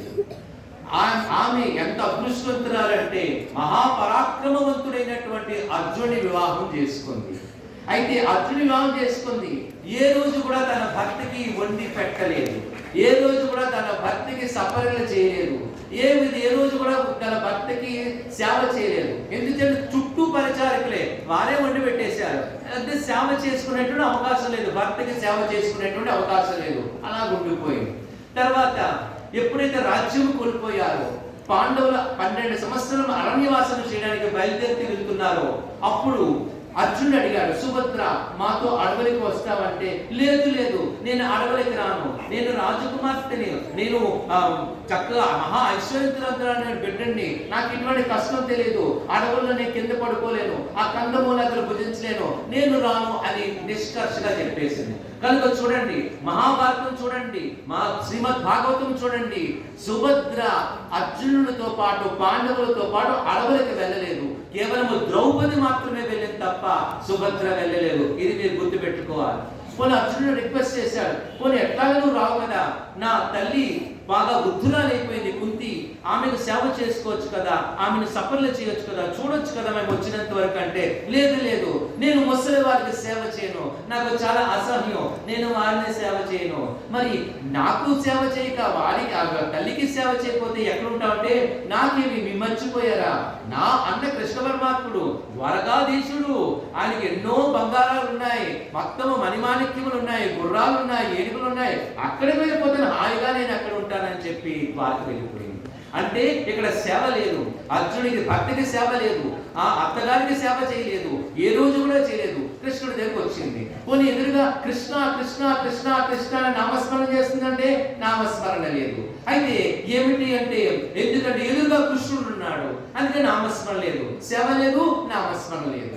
ఒకరోజు పిలిచాడు ఎవరు? కృష్ణ పరమాత్ముడు అర్జున్ని పిలిచి, చూడు నీకు ఒక సంఘటన చెబుతాను, జాగ్రత్తగా విను, దాన్ని గుండె గిట్టు చేసుకొని రాయి చేసుకొని వినంటే పర్వాలేదు, నేను మహా ధైర్యవంతులే కదా నువ్వు చెప్పచ్చు. కంటే సుభద్రకి సమయం ఆసన్నమైపోయింది, ఇంకా వెళ్ళిపోతాది, ఇంకా మరణిస్తాది, తస్మాత్ జాగ్రత్త అంటే వెంటనే జారిపోయాడు, కాళ్ళు వణికేసి కింద పడిపోయాడు. నీకు ధైర్యంగా ఉండమని చెప్పారు కదా అంటే, ఏమిటి బాబా ఎలా చెప్తున్నా అంటే, లేదు సమయం ఆసన్నమైంది, మరి కొద్ది రోజుల్లో నువ్వు సుభద్ర రథం మీద వెళ్తారు, యమునా నది దాటేటప్పుడు సుభద్ర అంటాది, నాగా నేను యమునా నదిలో నేను జలకాలు ఆడతానంటాది. తన దిగ్గానే నువ్వు వెనక చూడకుండా వెంటనే రథం తోడుకుని ముందుకు వచ్చేసి ఎటువంటి పరిస్థితులు తిరిగి చూడక అంటే ఇంకా చింతాక్రాంతుడైపోయి సరిగ్గా భోజనం చేయడం మానేస్తాడు అర్జునుడు. కొన్ని రోజులకి కృష్ణ పరమాత్ముడు చెప్పిన ప్రకారంగానే సుభద్రతో పాటు అర్జునుడు రథం మీద వెళ్తూ ఆ యమునా నదిని దాటే స్థితి వచ్చింది అన్నమాట, సమయం వచ్చింది. అయితే అప్పుడు యమునా నది కృష్ణ పరమాత్ముడు చెప్పినట్లే, స్వామి ఇది చూస్తే నేను ఒట్టిల్లుడుతున్నాను, ఇందులో నేను దిగి జలకాలాడాలని అంటే అని ముందే తెలుసు కదా, అయితే దిగు అన్నాడు అర్జునుడు. దిగి నీటిలో దిగింది సుభద్ర. ఒడ్డుకొచ్చి కృష్ణ పరమాత్ముడు చూడొద్దన్నాడు, కానీ ఉండలేకపోయాడు. చూస్తే నీటిలో మునిగినటువంటి సుభద్ర బయటికి ఇలా వచ్చి ఒక వికృతమైనటువంటి రాక్షసి ఆకారంగా మారిపోయి ఆకాశంలోంచి వెళ్ళిపోయింది. తెలుసా? ఇంత అందమైనటువంటి స్త్రీ ఒక రాక్షసి ఆకారంగా మారిపోయి వెళ్ళిపోయింది. వెంటనే భయపడిపోయాడు ఆకారం చూసి, పరిగెత్తుకొని వెళ్ళి బావా బావా అని చెప్పి, ఏమిటి ఇలా జరిగింది అంటే, నిన్ను చూడొద్దని చెప్పాను కదా. చెప్పావులే బావా, కానీ ఏమిటి ఇట్లా జరిగింది అంటే, అప్పుడు కృష్ణ పరమాత్ముడు చెప్తున్నాడని మన సత్యసాయి పరమాత్ముడు మనకి చెప్తున్నారు. ఏమిటంటే, త్రేతాయుగములోని రావణాసుడు చేత బంధింపబడినటువంటి సీతమ్మ తల్లి శింసుప వృక్షము కింద పెడితే చుట్టూ స్త్రీలందరూ కూడా ఉంటే, ఆ స్త్రీలందరూ కూడా సూటిపోటి మాటలతోని ఆమెకు బాధ కలిగిస్తే, ఆ చుట్టూ ఉండేటువంటి రాక్షస స్త్రీలో ఒక స్త్రీ ఉండేది, చాలా మంచి స్త్రీ, దాని పేరు త్రిజట. ఆ రాక్షస స్త్రీ. ఆ రాక్షస స్త్రీ అనేది, ఎందుకు మీరు ఈ విధంగా మాట్లాడుతున్నారు, మళ్ళీ కాపాడమని కాయమని మనం ఉండమని తప్ప అలా సూటిపోటి మాటలతో మీరు మాట్లాడకండి అని త్రిజట చెబుతున్నప్పుడల్లా కూడా త్రిజట అకౌంట్ లోని ఆ డిజిట్స్ మారిపోతుండేవి. ఎంత స్పీడ్గా అంటే, మన పెట్రోల్ బంక్ వెళ్ళి పెట్రోల్ కొట్టిస్తుంటే ఆ డిజిట్స్ ఎంత వేగంగా చూడడానికి చాలా సరదా ఉంటుంది. ఎంత స్పీడ్గా మారుతుందో అంత స్పీడ్గా ఆ డిజిట్స్ మారిపోతున్నాయి అంట. మీరు వద్దు ఆ విధంగా సీతమ్మ తల్లి అనకంటే అనేసరికి ఇలాగా మారిపోతున్నాయి. వెంటనే ఆ త్రిజట సీతమ్మ తల్లితో అనేది, అమ్మా మీరు చింతించకండి, శ్రీరామచంద్రుడు వస్తాడు, రావణాసురుని సంహరిస్తాడు, మిమ్మల్ని చేపడతాడు, మరలా తిరిగి అయోధ్య నగరానికి తీసుకొని పోతాడు, మీరు చింతించకండి అని స్వస్తి వాక్యములు మాట్లాడుతున్నప్పుడల్లా కూడా ఆమె అకౌంట్ అనూహ్యముగా పెరిగిపోయింది. త్రిజట మంచి బ్యాంక్ బ్యాలెన్స్ ఉందన్నమాట. తిరిగలేదు మరి ఎన్ని డిజిట్స్ మనం కౌంట్ చేయడం అన్నమాట. అన్ని డిజిట్స్ వచ్చేస్తే రావణాసురుని సంహరించి శ్రీరామచంద్రుడు వచ్చారు. మొట్టమొదటిసారి శ్రీరామచంద్రుడిని చూసింది ఆ త్రిజట. చూసి, ఆహా పుంస మోహన రూపాయ అంటే పురుషుల చేత కూడా మోహింపబడినటువంటి యొక్క సౌందర్యం కలిగినటువంటి వాడు మన రామచంద్రుడు. చూసి, ఆహా ఈ రామచంద్రుడికి నేను అత్యంత సన్నిహితమైనటువంటి స్త్రీగా జన్మిస్తే బాగుంది కదా అని మనసులో అనుకున్నాను. అంటే ఒక పురుషుడికి అత్యంత సన్నిహితముగా మనము జన్మించాలంటే, స్త్రీగా జన్మించాలంటే రెండే సాధ్యమన్నారు స్వామి. అయితే భార్యగైనా పుట్టాలి, లేకపోతే చెల్లెలుగైనా పుట్టాలి. ఈ భార్య చెల్లెలు ఇద్దరు కూడా అత్యంత సన్నిహితంగా పురుషుడికి ఉంటారు అనేటువంటి విషయం. కనుక అయితే భార్యగా పుట్టే ఛాన్స్ లేదు, ఎందుకంటే అమ్మవారు ఎప్పుడు పుడుతూనే ఉంటారు. కనుక చెల్లిగా పుట్టి మాత్రం ఛాన్స్ వచ్చింది. ఆ త్రిజటే ఇప్పుడు శ్రీకృష్ణ పరమాత్ముడికి సుభద్రగా జన్మించింది. అంత అకౌంట్ అన్నమాట. అయితే ఆఖరికి ఏమైంది, అక్కడ సేవ లేదు, భక్తికి సేవ చేసే అవకాశం లేదు, సేవ చేయలేదు. అడవికి రమ్మంటే రానేసింది, వాళ్ళ అత్తగారికి సేవ చేయమంటే సేవ చేయలేదు. పోనీ ఇక్కడ కృష్ణ పరమాత్మ కృష్ణ కృష్ణ ఎందుకు కృష్ణుడు ఎదురుగా ఉన్నాడు, కృష్ణుడితో భోజనం చేస్తుంది, కృష్ణుడితో నడుస్తుంది, కృష్ణుడితోనే ఉంది. ఇంకా కృష్ణ కృష్ణ కృష్ణ అంటే నామస్మరణ లేదు, సేవ రెండూ లేదు. ఎప్పుడైతే లేకపోయేసరికి అకౌంట్ ఏమైపోయింది, అలా తగ్గిపోయి తగ్గిపోయి తగ్గిపోయి తగ్గిపోయి బ్యాలెన్స్ జీరో వచ్చేసరికి ఏమిటైంది, మళ్ళా తన స్వస్వరూపమైనటువంటి రాక్షస స్వరూపం వచ్చేసి మళ్ళీ త్రిజట్టగా వెళ్ళిపోయింది అనమాట. చూసారా, సాక్షాత్ భగవంతుడి ఇందులో పుట్టింది. అర్జున పలుకుల పార్థివి కిరీటి శేతవాన సవ్యసాచి ధనంజయ భీభత్స అనేటువంటి 8 టైటిల్స్ కలిగినటువంటి అర్జునుడికి వివాహం చేసుకుంది. ఆఖరికి ఏమిటి, తన మోక్షాన్ని సంపాదించాలి. మోక్షం సంపాదించుకోకుండా నామస్మరణ లేకుండా సేవ లేకపోవడం వల్ల ఏమిటైంది, మరలా రాక్షస స్త్రీగా వెళ్ళిపోయింది. కనుక మనం తెలుసుకోవాల్సింది ఏంటంటే నామస్మరణ సేవతో మనం అకౌంట్ పెంచుకొని మనం ఈ జన్మను మనం సార్థకం చేసుకోవాలి. చివరిగా శిష్ట నారాయణమూర్తి గారని ఆయన అమలాపురం SRBK డిగ్రీ కాలేజీలో తెలుగు లెక్చరర్. ఆయన అడిగారు స్వామి ఏమిటంటే, ఆయనతో మాట్లాడారు స్వామి. అద్భుతం, అది చదువుతున్నప్పుడల్లా నాకు ఒక్కసారి కళ్ళ వెంబట నీరు వస్తుంది. స్వామి అన్నారు ఏంటంటే, బంగారు నారాయణమూర్తి నువ్వు నీ గురించి ఆలోచిస్తుంటావు. చూడండి, నువ్వు నీ గురించి ఆలోచిస్తుంటావు, స్వామి కూడా నీ గురించి ఆలోచిస్తుంటారు, కానీ నా గురించి ఆలోచించేది ఎవరు బంగారు అన్నారు సత్యసాయి పరమాత్ముడు. నువ్వు నీ గురించి మనము మన గురించి ఆలోచిస్తుంటాం, స్వామి కూడా మన గురించి ఆలోచిస్తున్నారు, కానీ మనము స్వామి గురించి ఆలోచిస్తున్నామా, అది కావాలి. ఆదురు శ్రీనివాస గారు అడిగారు, స్వామి నువ్వు ఎప్పుడైనా నా గురించి ఆలోచించావా అని ప్రశ్న వేశారు. నువ్వు ఎప్పుడైనా నా గురించి ఆలోచించావు స్వామి అన్నారు. నువ్వు నా గురించి ఆలోచిస్తున్నప్పుడల్లా నేను నీ గురించి ఆలోచిస్తూనే ఉంటాను బంగారు అన్న సత్యసాయి పరమాత్ముడు. కనుక నిరంతరం కూడా ఆ స్వామిని మనం తెలుసుకోవాలి, ఆ స్వామిని మనం ప్రార్థన చేయాలి. మనం విడిచిపెట్టకూడదు. మనం చేసినటువంటి విధిని విడిచిపెట్టొద్దు అనేసారు. మనం చేసినటువంటి ఉద్యోగాన్ని విడిచిపెట్టొద్దని చెప్పారు స్వామి. విడిచిపెట్టమని ఏం చెప్పలేదు, చేసుకున్నారు. మన కర్మ చేస్తూ లోపల నిరంతరం కూడా భగవంతుడి యొక్క నామం జపించాలి. సింపుల్ ఒక లైన్ చెప్పారు స్వామి, దిల్ మే రామ్ హాత్ మే కామ్ అన్నారు స్వామి. దిల్ మే రామ్ హాత్ మే కామ్ అన్నాడు సత్యసాయి పరమాత్ముడు. భగవంతుని హృదయంలో ప్రతిష్ఠింప చేసుకొని మనము నిరంతరం కూడా భగవంతుడు చెప్పిన ప్రకారంగా మనం నడుచుకోవాలి. మరొక ఒక ప్రశ్న వేశారు స్వామి. ఆ నారాయణమూర్తిని అడిగారు, నారాయణమూర్తి నీకు ఒక విషయం అడుగుతాను చెబుతామంటే. అడగండి స్వామి అంటే, ధర్మరాజు ఎందుకు నరకానికి వెళ్ళాడో నీకు తెలుసా అంటే అందరూ చెప్పినటువంటి సమాధానం చెప్పారు. స్వామి అబద్ధం ఆడాడు, అశ్వత్థామ అతహ అన్నాడు కనుక నరకమునికి వెళ్ళాడంటే. కాదు కాదు అన్నారు సత్యసాయి పరమాత్ముడు. కృష్ణుడు చెప్పమన్నాడు అశ్వత్థామ అతహ అంటే ఈ ధర్మరాజు సంశయించాడు. కృష్ణుడు చెప్పింది అలా చెప్పొచ్చా, అలా అబద్ధం ఆడొచ్చా అని సంశయించాడు. ఆ సంశయించడం వల్ల నరకమునకు వెళ్ళిపోయాడు. భగవంతుడు ఏది చెప్పితే అది చేయవలసిందే. కృష్ణుడు చెప్పాడు అశ్వత్థామ అతహ అంటే చెప్పేవాళ్ళు అంతే తప్ప అది సంశయించాడు, అది చెప్పొచ్చా, అలా మాట్లాడొచ్చా, అలాగా భగవంతుడు సంశయించాడు కనుక నరకమునకు పోయాడు. భగవంతుని ఎప్పుడు సంశయించకూడదు. కృష్ణుడు చెప్పాడు, మనం చెయ్యాలి. ఏదైనా ఫలితం వస్తే ఆయన చూసుకుంటాడు. అటువంటి భావనతో మనం ఉండాలి. ఆ స్వామి యొక్క పాదముల మీద మనం పడిపోవాలి. శరణాగతి తత్వం ఉండాలి. భగవంతుడు ఏ విధంగా చెప్పాడో ఆ విధంగా మనం నడుచుకోవాలి. నడుచుకున్నట్టే అప్పుడే మన జన్మ సార్థకం అవుతుంది. మీరందరూ కూడా ఎంత అదృష్టవంతులు. సత్యసాయి పేరుతో నిర్మించబడినటువంటి సత్యసాయి విద్యా సంస్థలు మీరందరూ కూడా చదువుకుంటున్నారు. అయితే ఎంతో మార్పు రావాలి. ఒక క్రమశిక్షణ కలిగి ఉండాలి.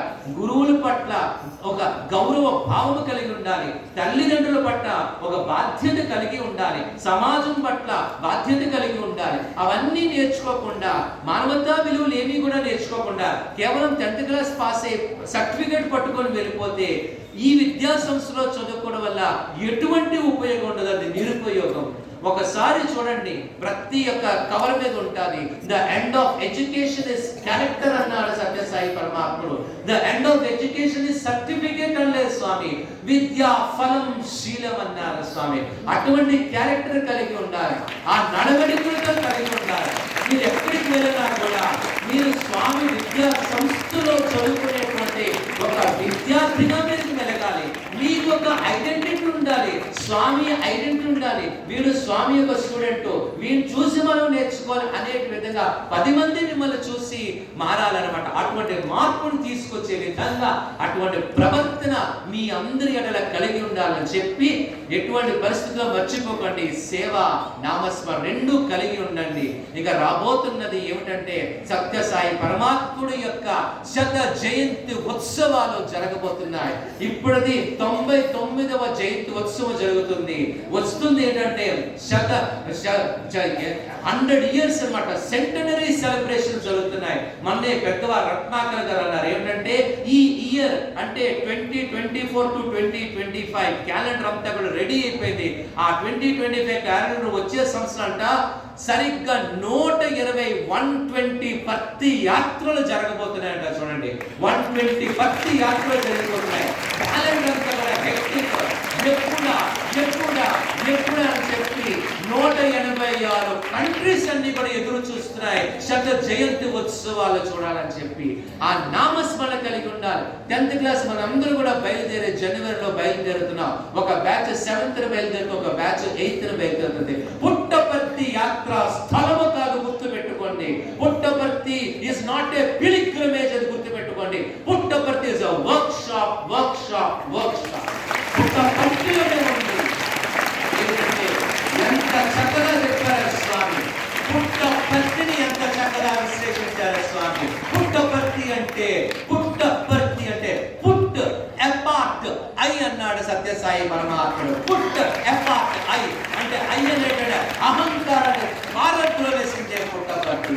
పుట్టపర్తి రాకముందు నువ్వు ఏ విధంగా ఉన్నావు, పుట్టపర్తి వచ్చిన తర్వాత స్వామిని దర్శించుకున్న తర్వాత ఆ సన్నిధిని తాకిన తర్వాత స్పృశించిన తర్వాత నీ యొక్క వ్యక్తిత్వం ఎట్లాగుంది, పుట్టపర్తి రాకముందు ఏ విధంగా ఉన్నావు, పుట్టపర్తి వచ్చిన తర్వాత ఏ విధంగా ఉన్నావు, నిన్ను నువ్వు బ్యారేజ్ వేసుకోవాలి. వర్క్ షాప్ నుంచి వచ్చినటువంటి యొక్క వెహికల్ ఎంత చక్కగా రై అని ఎలా పరిగెడుతుందో ఆ విధంగా మనలో మార్పు కలగాలి. పక్కవాడు అనుకోవాలి, పుట్టపర్తి వెళ్ళక ముందు వీడు ఒకలా ఉండేవాడు, పుట్టపర్తి నుంచి వచ్చిన తర్వాత వీడిలో ఏమిటి అనూహ్యమైనటువంటి మార్పు జరిగింది, ఏదో అక్కడ ఉందే మ్యాజిక్ ఉందే, నేను కూడా పుట్టపర్తి వెళ్ళాలని చెప్పి వాడు కూడా పెట్టి బేడ సర్దుకొని పుట్టపర్తి వెళ్ళే విధంగా మన యొక్క ప్రవర్తన కలిగి ఉండాలి. ఉండినాడే మనం స్వామికి దగ్గర అవుతాం.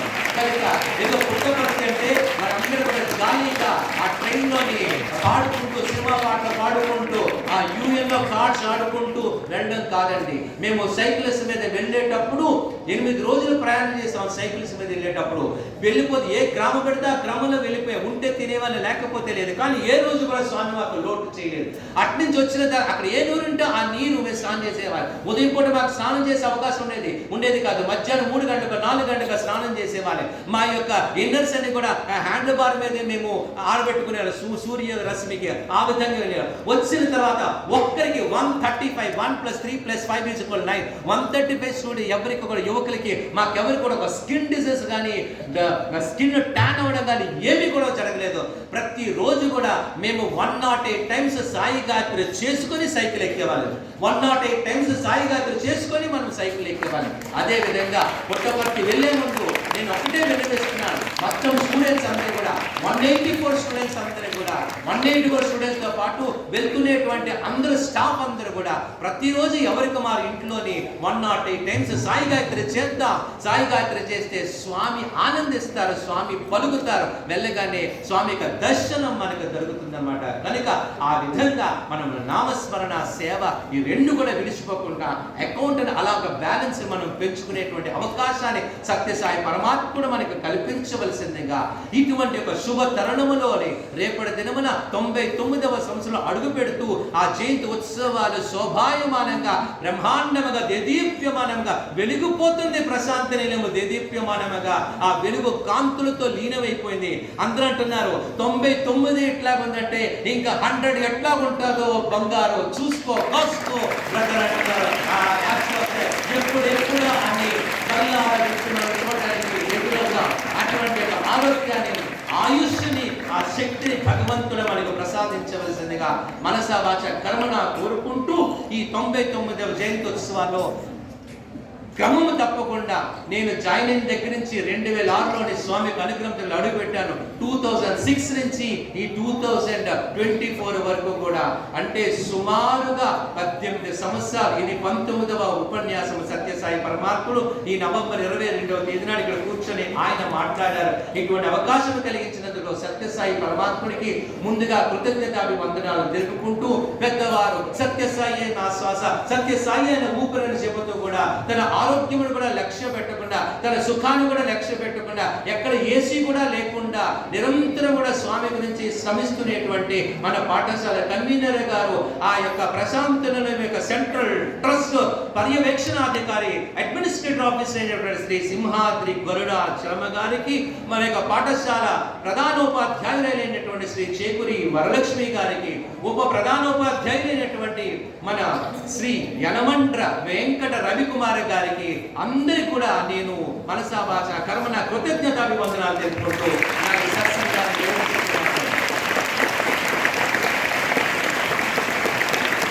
దయచేసి ఈ ఒక్కరోజు మీరందరూ కూడా నన్ను క్షమించండి. ఫస్ట్ పీరియడ్ నేను మీకు అందరూ కూడా నేను వేస్ట్ చేశాను. ఆల్రెడీ 9:20 అయిపోయింది. నన్ను క్షమించవలసిందిగా మనస్ఫూర్తిగా ప్రార్థన చేస్తున్నాను. జై సాయి. ముఖ్యంగా చెప్పదలుచుకునే